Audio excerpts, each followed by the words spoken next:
This conference will now be recorded. Craig Kasner.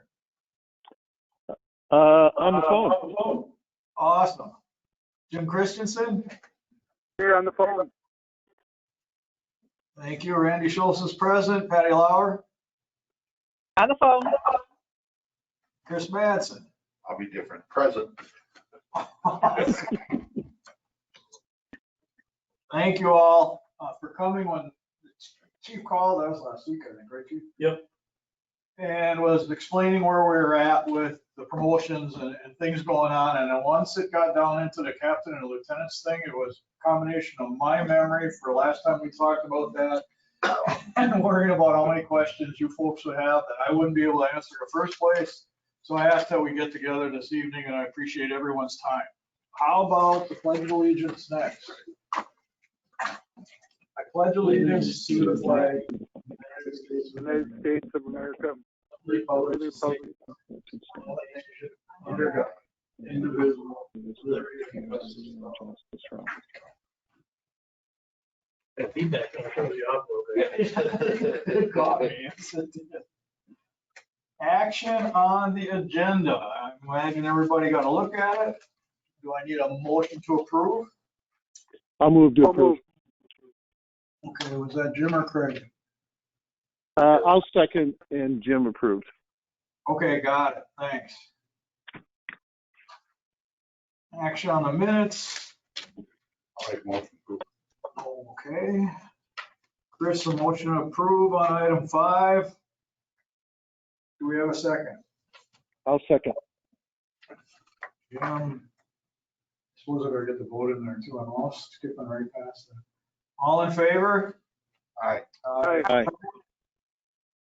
Motion carried unanimously. Discussion and possible action of upcoming captain and lieutenant promotional processes. This is the point, folks, where I didn't feel confident enough about being able to answer your questions and preferred that we were all in the same place together and the chief could explain it to us. Well, do we have questions immediately, or what do you want? Just basically present to us how you're thinking about going after the captain's promotion and then the lieutenant's promotion, and you had spoke of slight differences there from the most recent. Right, so the captain's process, we have the same pool of candidates, I guess, as the last time. My thought process on that was, since it's been several months since we've had that, we were going to do one interview process with the command staff on that one to determine who would fill that position once Randy Tooth retires January 4, I believe is his last day. So that was my thought with the captain process, and I guess I'll entertain any questions on that particular process. So is it the same group of people? You're not adding to it? Correct. Okay. Yep. I have no issues. Would you consider having one of the police and fire commission on the interview panel? If you would like to be, absolutely. Is anyone interested? I can't. I'm happy to sit in. That was Jim? No, Craig. Craig, I'm sorry. Okay. That works out schedule-wise. We certainly appreciate it. Yeah, I will work on the process and try to get a date out on that one for potential interview. Thanks, Craig. Yeah, you bet. And the lieutenant process, with that one, I think I'm leaning towards doing a similar process as we did the last time. However, I believe that I'm going to eliminate one of the oral interviews and not do an outside panel. I don't know that I'll necessarily need that this time around, but do something similar as we did last time and kind of go through that, because there probably, in my estimation, there might be more candidates involved in the process this time as well. I think it's my responsibility to give them a shot at it as well and see who comes up. So that one was, if you remember, it was an essay, and then it was interview panels explaining the essays, And there was also a fire project, if you will, to go through that. So I'll have to decide if I want, I'm definitely gonna have to change the questions and things of that nature because I don't want the people that have had it go through the process to have an unfair advantage in that regard. So I'll have to figure that out. But that's kind of what I was leaning towards on that process as well. And I think I would, again, do that in a similar time frame in that, you know, kind of start looking at the process and then hopefully have that completed by the end of the year. So we can move forward again in that January 5th would be eligible to promote in that one as well. And there is no established pool. This is anyone that's interested in lieutenant's position has to go through this new process. Right. I mean, if we go off of the last process, we could do that, but we did not create an eligibility list on the process. So there really shouldn't be any problem with changing the process between, No, because they're all redoing it. yeah. The ones that are on, I took it before, I have to take it again. Right. Yeah. All the same thing. Interview panel would consist of? Well, I think the interview panel again would consist of the commanders, and if you guys would like to be part of that process, we can certainly accommodate that as well. I just don't want to have too many people in the interview panel on that one, so, you know, I don't know, Mary, if someone from the village wants to be part of any of these processes, we can certainly do that. I just don't want to have, like I said, too many, so. Yeah, me too. I've never been involved in any of that. Yeah, I just want to make it as open and transparent as possible. So if someone wants to, someone from outside wants to look at an interview, they can certainly do that as well. But yeah, we can accommodate. Again, we're going to have 3, 4 with PFC. The 4 to 5 is really kind of where you want to keep those for interviewers. I think if you could get one member of this group in on that one also, we'd be appreciative. Maybe just email us all a date and we can figure out who's available. Yep. And post this hunting and Oh, yeah. pole hunting. Yeah. Anyone else with questions or concerns on those issues? None from Jim. How many None. lieutenant spots are we considering? Sorry, Patty, I didn't mean to cut you off. Okay, go ahead. Just one. There'll be, with Randy leaving, obviously we'll be moving a person up from the commander to deputy chief, and then we'll promote a commander as we did, and I can go over the meetings after this one, but commander position will come open, then a captain position will come open, and then a lieutenant position will come open. Okay, I understand. Everything just kind of shifts. Yeah, comes with the truth, thing. Eddie, did you have a question? Nope, I'm good. I'm good. No other concerns with item 6, discussion of possible action on upcoming captain and lieutenant promotional process? We need a motion to, We don't need more on that. we don't do it, there's nothing to approve. No, and just for your guys' info, this committee itself, according to the handbook, the Police and Fire Commissioner's handbook, you guys have a say, you guys get to approve and deny. You don't necessarily are able to set forth the process itself, but I think it's important for you guys to get involved Appreciate in it. this process, absolutely. Yeah, definitely appreciate it. I'm Let's sorry, move- Brian, I didn't hear the last part that you mentioned. I said After the- that it's important for you guys to be involved if you want to in these processes. Got it. Item 7, action on deputy chief position. Right, so in the meeting minutes on June 9th, we talked about this process and how it was going to go when Deputy Chief Tooze retires. We talked about that Commander Kozlowski would move up to the deputy chief position, and Captain Murphy would move into the commander position. The motion was kind of, excuse me. Keep to the door. I'm sorry, what? You would keep to the door? Yes, I do. Thank you. Thanks, Pat. The motion was approved at that time. The motion was, I guess I wasn't really paying attention to it. It was, they were both kind of, they were approved at the position of the commander, but I assume that meaning that once Nick Kozlowski was promoted to deputy chief, then Brian Murphy would be promoted to commander. Is that how you all understood it as well? Yes, sir. Yeah. I just wanted some clarity on that to make sure we're all on the same page. Unless there were issues. Yes. How much I could remember. Questions or concerns with item 7 yet, folks? No. No.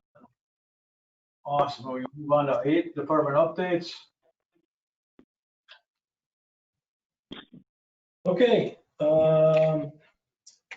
we talked about the captain and lieutenant process, and we also talked about the moves from deputy chief position, so we're good there. I should let you guys know that Wyatt Visa has accepted a position with the Green Bay Police Department. He decided that he didn't want to do all 3 roles any longer, just wanted to focus on law enforcement, so he applied and is going to be starting with Green Bay on November 2nd. His last day will be October 29th. And so with Randy retiring and Wyatt leaving, we'll have 2 open positions to fill. Thankfully, from the last hiring process, we still have 2 candidates that are quality candidates that are still interested in working for us. So backgrounds are being conducted on those folks as we speak. If you recall, one of them has fire EMS experience. He's actually in the academy right now at Fox Valley. I think he's done late November, I want to say, something like that. And the other one is currently a law enforcement officer. So those transitions should go relatively smooth. I am currently working on contract negotiations with the union, hoping that we can get that done by the end of 20. I think that's kind of a lofty goal, but we're going to try and work through that and get that done. Budget process is currently ongoing within the village. I think we're pretty close on all those things. We have some equipment and stuff like that, details to work out. Obviously, we all know that budgets are extremely tight, everything that's happened in the economy, so we're working through that. I talked to you guys a little bit about FirstNet and that project. That is actually going to be completed this week. Wednesday, Thursday, Friday, AT&T is going to be here changing over phones and all that type of stuff for all of us in public safety. So that's being done.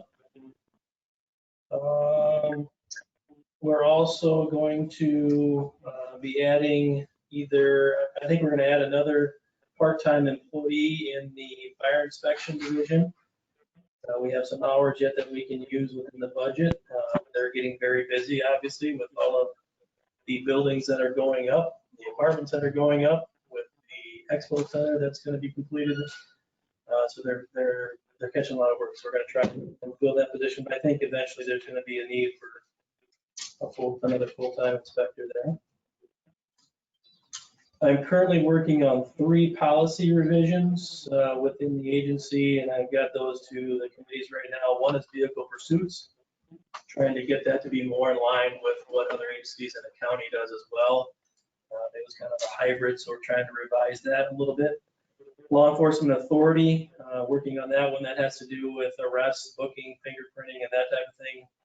Want to make sure our policy is within state statutes, which I think there's some variations in our current policy that need to be revised on that. Then I'm also introducing a new policy called critical incident policy that has to do with, officer involved shootings, that type of thing. So I'm working on that one as well, and that's in committee.